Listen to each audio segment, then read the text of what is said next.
Should the Atlanta Falcons sign all-pro safety Jamal Adams to their roster? Now, a lot of people are saying yes.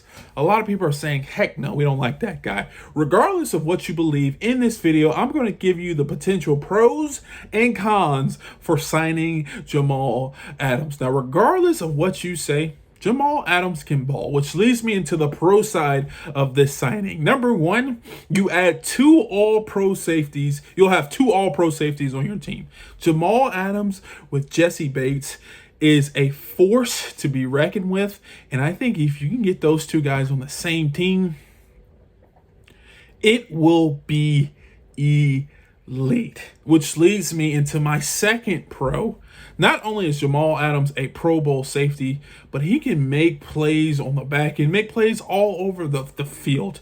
And he is a veteran leader, so he can not only train up guys to help him go, to help the team go, but also he can offer leadership and valuable mentorship experience for guys who's still on the roster, such as Richie Grant or some other young guys that you can pick up and draft going forward. And there you go. He also is 28. A lot of people think he's older than that, but he's still fairly young and still kind of in his prime. Now, this leads me to my third and main pro for signing Jamal Adams. Not only is Jamal Adams your typical strong safety, so he plays down in the box, he can make tackles and make plays, but he is also a phenomenal blitzer. Now, I think we all know the Atlanta Falcons need help in regards to rushing the passer, getting to the quarterback, and I think having Jamal Adams on the team, he not only gives you another variability to blitz, but he is a guy that can get after the quarterback as well, especially on a team that people say are limited with their traditional edge rushers. You can bring Jamal Adams down. He can rush the edge, he can blitz, he can twist, he can stunt, and he can create havoc down in the box. This also allows you to run a true free safety, strong safety sets, true free safety, strong safety positions where Jessie Bates is playing your back end free safety. He's roaming, making plays in the back end. And if you need, you got Jamal Adams along with other linebackers and receivers just wrecking havoc at the line of scrimmage. And I think this is a big plus, especially on a team who needs quarterback sack production going forward. Now, moving over to the cons, there's a few cons. Obviously, there's always pros and cons to weigh. But the big con for Jamal Adams is, number one, his cost. He expects a lot in his deal. I know his deal was crazy with Seattle, and I anticipate he's going to sign a pretty large deal. And I don't think that number fits what the Atlanta Falcons are trying to do go forward. And I don't think they won't be able to pay him, to be completely honest.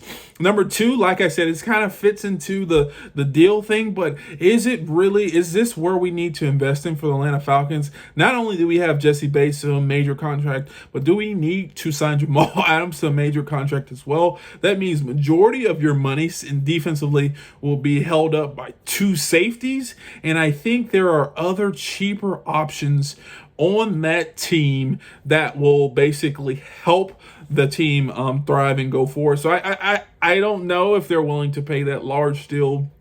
And it is what it is. Number three, and I don't think this is valid, but people say he has some off the field issues. And as we know, Terry Fontenot is a big guy, big component, and big believer in being a good off the field player. He targets off the field players, and I think he can see, I don't see this, but I think he can potentially see some off the field issues with Jamal Adams, which I think is a con, to be honest. I honestly don't think Jamal Adams has off the field issues, but I could see them leaning toward that. We don't know about this guy. We don't know how it'll be in the locker room. And so from that, I don't know. But the big con for me is the price. If we were able to get him for a cheaper price, which he's not, I mean, he's too good of a player for him to get a cheaper price, I think this would be a no-brainer, but I don't think it's going to happen. So, because of all this, do I think we should sign Jamal Adams? Yes. I think it'll be a phenomenal pickup. It allows people to play their true position safety-wise. It allows you to have variability in your rushing and your sack and your blitz. And I think it's just an overall good pickup to have two all-pro safeties in the back end. Two, do I think it's going to happen? Absolutely not. I just don't think the Atlanta Falcons have enough money to pay him. I think Kirk Cousins won that 180, and it's just not going to be a lot. There's a lot of people going to be potentially having that payday going forward, and I just don't think it'll make sense. Maybe if this was 2 years later and Michael Penix is starting on his rookie deal, maybe I would say, hey, maybe they need to sign him to a long-term deal, but don't think it's happening. But if you enjoyed this video, please do me a favor. Hit the thumbs up, subscribe, and turn on post notifications. And if you want to see more videos like this, check this one out right here. And like always, peace.